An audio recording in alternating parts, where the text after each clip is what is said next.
পরপর cinema hit দিয়ে সানি দেওয়ালের মাথা একটু ঠান্ডা ছিল। গাদার একটু অত বড় কালেকশন করলো, জাট যে এক্সপেক্ট করা হয়েছিল সেই তুলনায় বেটার কালেকশন করেছে, সিনেমাটা মোটামুটি একটা ভালো বিজনেস করেছে, তো সানি দেওয়ালের মাথা ঠান্ডা ছিল। কিন্তু সানি দেওয়ালের যদি খেপে যায়, ব্যাস সানি দেওয়ালের মাথা কাজ করবে না, ব্রেন কাজ করবে না, ব্রেন শর্ট হয়ে যাবে, যা পারবে করবে, আর ভেতরে ভেতরে ক্যাচার লেগে যাবে। তো ইতিমধ্যে দাঁড়িয়ে আপকামিং সিনেমায় যে আর কি সানি দেওয়ালের প্রডিউসার অর্থাৎ খোদ আমির খান, এই দুজনের মধ্যে ভেতরে ভেতরে একটা জোর ক্যাচার লেগে গেছে, ভালো রকম ক্যাচার লেগে গেছে। এবং এটা আমি বলছি না, বলিউডে বিভিন্ন নিউজ মারফত এই খবরটা বেরোচ্ছে। তো এই আমির খানের প্রোডাকশানে আমরা জানি সিতারে জমিন পার আসছে, কিন্তু এটারও আসার আগে একটা সিনেমা আসার প্ল্যান ছিল যেটার নাম হচ্ছে লাহোর 1947। এটার পুরো শুটিং মোটামুটি 90% কমপ্লিট হয়ে গেছিলো, পুরোপুরি সিনেমাটা রেডি হয়ে গেছিলো। এবার এই যে দুজনের যে মানে পথ চলার যে পদ্ধতিটা আমির খানের এবং সানি দেওয়ালের, দুজনে পুরোপুরি আলাদা। সানি দেওয়াল খুব তাড়াহুড়ো করে কাজ করে, যদিও অক্ষয় কুমারের মতো তাড়াহুড়ো নয়, কিন্তু মানে একটা কাজ হয়ে গেল মানে হয়ে গেল, আর সেটাকে আলাদা করে ভাবার কিছু নেই, আমি যা করে দিয়েছি যথেষ্ট, এরকম একটা মানসিকতা নিয়ে চলে। আমির খান হচ্ছে আবার আমরা জানি মিস্টার পারফেকশনই, যতক্ষণ না সব কিছু তার ঠিকঠাক মনে হচ্ছে ততক্ষণ সে যেটা মনে করবে সেটাই হবে। এবং আমির খান যেহেতু নিজে প্রডিউসার থাকে, সে পুরো ব্যাপারটা খতিয়ে খতিয়ে দেখে। এবার এটা নিয়েই চরম লেভেলে ক্যাচে লেগে গেছে। আমির খানের সঙ্গে সানি দেওয়ালের চুক্তি অনুযায়ী যেটুকু যা প্ল্যান ছিল 2024-এর শেষ অবধি লাহোর 1947-এর কাজ মোটামুটি সানি দেওয়াল যেটুকু যা টাইম ছিল সে কমপ্লিট করে রেখে দিয়েছিল। এবার সেই কাজ কমপ্লিট হওয়ার পরে মোটামুটি আমির খানের 4-5 মাস পরে হঠাৎ মনে হয় যে এই সিনগুলো ঠিকঠাক ম্যাচ করছে না, ভিজুয়ালি সিনেমাটাকে আরও বেটার কিছু বানাতে হবে। তো সে ঠিক করে সিনেমাটাকে রিশুট করবে। এবার সেটা নিয়ে প্রথম থেকে সানি দেওয়ালের মত ছিল না, তা সত্ত্বেও সানি দেওয়াল বলে যে আমি এখন জাটের প্রমোশন নিয়ে ব্যস্ত রয়েছি, জাটের প্রমোশন যদি কমপ্লিট হয়ে যায় তারপরে আমি এই কাজটা করবো। তো তখন সানি দেওয়াল আমির খানের মধ্যে একটা ঝামেলা মেটে, তারা এই ব্যাপারটায় রাজি হয়।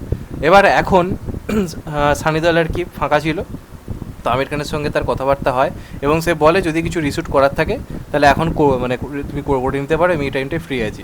এবার আমির খান তাকে জানায় যে তোমার তখন জ্যাটের জন্য টাইম ছিল, তুমি আমায় টাইম দাওনি, এখন আমি আমার পরবর্তী কাজ সিতারে জমিন পার নিয়ে ব্যস্ত রয়েছি, তো আমি এই টাইমটা আমি করতে পারবো না, আমাকে মোটামুটি সেপ্টেম্বর অক্টোবর সময় টাইম দাও, আমরা তখন রিশুট করবো। এবার সানি দেওয়াল করতে নারাজ, কারণ সানি দেওয়ালের বক্তব্য হচ্ছে আমার পক্ষে ওই টাইমে আর রিশুট করা সম্ভব নয়, যা সিনেমা আছে যা হয়েছে এটাকেই রিলিজ করো।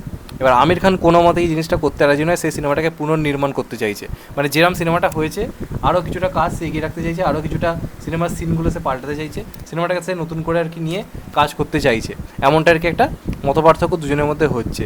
এবার এই টাইমে দাঁড়িয়ে সানি দেওয়াল কোনোভাবেই সিনেমাটা রিশুট করতে রাজি নয় এবং আমির খানও পুরোপুরি এখন বলে দিয়েছে সিতারে জমিন পার বাদে সে অন্য কিছু নিয়ে এখন কাজ করবে না, যতদিন এই কাজটা মিটছে সে করবে না। এবার ওই যে টাইমটায় কাজ করার কথা বলা হচ্ছে সেই সময়টা সানি দেওয়াল ব্যস্ত থাকবে তার আপকামিং বহু কাজ নিয়ে, তার বর্ডার 2 এর কাজ বাকি রয়েছে, তাছাড়া তার বাকি রয়েছে পরবর্তী যে প্রজেক্টগুলো পরপর আসছে সেগুলো নিয়ে কাজ, রামায়ণের কাজ কিছুটা তার বাকি রয়েছে, তো ওগুলোর জন্য সানি দেওয়াল আগে থেকে টাইম দিয়ে রেখেছে। এবার এই নিয়ে কিন্তু দুজনের মধ্যে এতটাই ক্যাচার লেগে হচ্ছে যে পোস্ট প্রোডাকশনের যে কাজগুলো বাকি রয়েছে আর কি, যেগুলো আর কি হয় সিনেমা রিলিজের ঠিক আগেটা করে, সেই কাজ পুরো থেমে রয়েছে, যে কারণে সিনেমাটাকে রিলিজ করাই যাচ্ছে না। তার কারণ সিনেমাটা পুরোপুরি প্রধান শুটিং আগের বছর হয়ে যাওয়া সত্ত্বেও এই সিনেমাটা শুধুমাত্র দুজনের মতপার্থক্যের উপর ভিত্তি করে কাজটা হবে হবে হবে হবে করে পড়ে রয়েছে। এবার এই টাইমে দাঁড়িয়ে সানি দেওয়াল আনতে চাইছে, তার কারণ হচ্ছে এই টাইমে দাঁড়িয়ে যেরকম একটা পরিস্থিতি রয়েছে ভারত পাকিস্তানের মধ্যে, এই সিনেমাটার যে কনসেপ্ট তার সঙ্গে খুব ভালো যাবে। তো সিনেমা যা রিলিজ হয়েছে তুমি রেডি করে ছেড়ে দাও, পাবলিক ঠিক খেয়ে নেবে। আর আমির খান এইভাবে ব্যাপারটা ভাবে না, আমির খানের ভাবে না আমার কোনো রকম পার্সোনালি সিনেমার মানে থিমের সঙ্গে মিলে যাচ্ছে এরকম টাইমের সঙ্গে রিলিজ করার আমি পক্ষপাতি না, আমি সেই ভালো সিনেমা আনতে তার জন্য আমাকে যা করতে হয় করবো।